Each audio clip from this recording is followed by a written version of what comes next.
Purbasari adalah putri kerajaan di Jawa Barat. Meski bersaudara, sifat mereka berbeda. Purbararang sombong dan pemalas. Sebaliknya, Purbasari amat ramah dan rajin. Purbasari tak pernah menganggap dirinya putri raja. Dia bergaul dengan siapa saja, sekalipun dengan rakyat jelata. Tak heran, rakyat mencintainya. Prabu Tapa, ayahnya pun tahu hal itu. Saat Prabu Tapa semakin tua, beliau menyerahkan tahta pada Purbasari.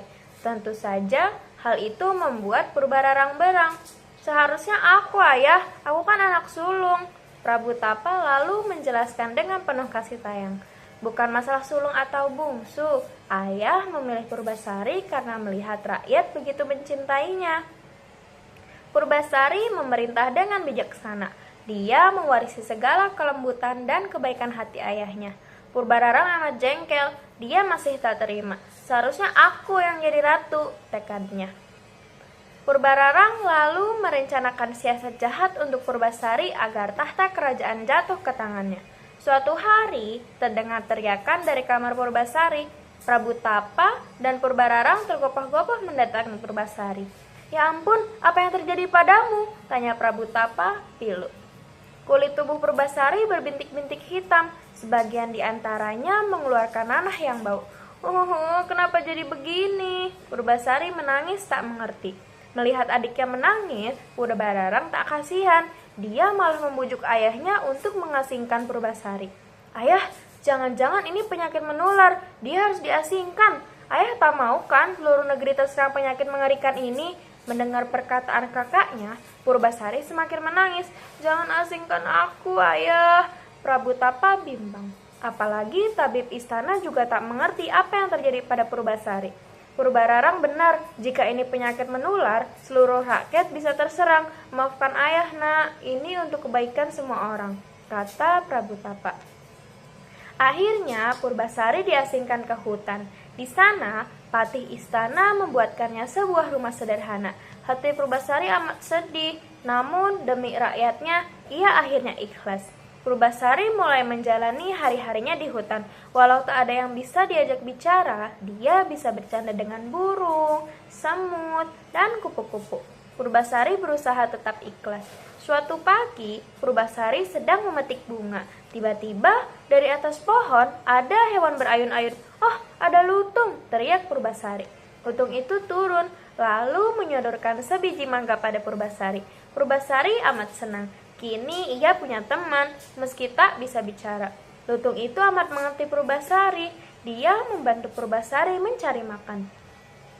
Dia juga mendengarkan segala keluh kesah Purbasari. Purbasari memanggil lutung itu dengan sebutan Lutung Kasarung, yang berarti lutung yang tersesat.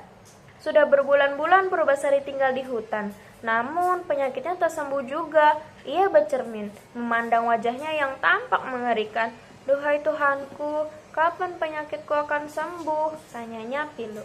Mendengar tatapan Purbasari, Lutung Kasarung lalu memetik banyak bunga dan memberikannya pada Purbasari.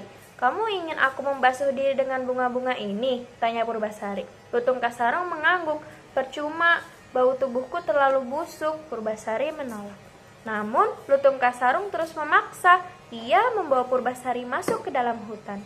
Di sana ternyata ada danau luas yang airnya bening dan harum. Purbasari lalu membasuh diri dengan air danau dicampur bunga-bunga yang dipetik Lutung Kasarung. Ajaib, penyakit kulit Purbasari hilang. Kulitnya kini kembali bersih, tak berbintik. Terima kasih Tuhan. Purbasari tak henti-hentinya mengucap syukur. Ia lalu berencana untuk kembali ke istana. Ketika hendak bersiap, tiba-tiba datang sebuah kereta kencana yang akan mengantar mereka ke istana. Sesampai di istana, Purbasari turun dari kereta tersebut bersama dengan Lutung Kasarung. Melihat Purbasari, Purbararang menjadi penasaran. Bagaimana kamu bisa sembuh? Purbasari pun menceritakan semuanya. Mendengar hal tersebut, Purbararang lalu memutar otak agar Purbasari tidak kembali ke istana. Adikku sayang, kamu boleh kembali ke istana dan menjadi ratu dengan satu syarat, yaitu kamu harus mengalahkanku. Purbararang mengurai rambutnya. Jika rambutmu lebih panjang daripadaku, kamu boleh kembali ke istana. Purbasari pun mengurai rambutnya. Ternyata rambutnya lebih panjang. Hidup di hutan berbulan-bulan membuatnya tak pernah memotong rambut. Masih tak mau kalah, Purbararang lantas memberi satu syarat lagi. Ini Indrajaya, suamiku. Dia tampan sekali. Jika kamu memiliki calon suami yang lebih tampan dari dia, maka kembalikan tahta ratu padamu, kata Purbararang.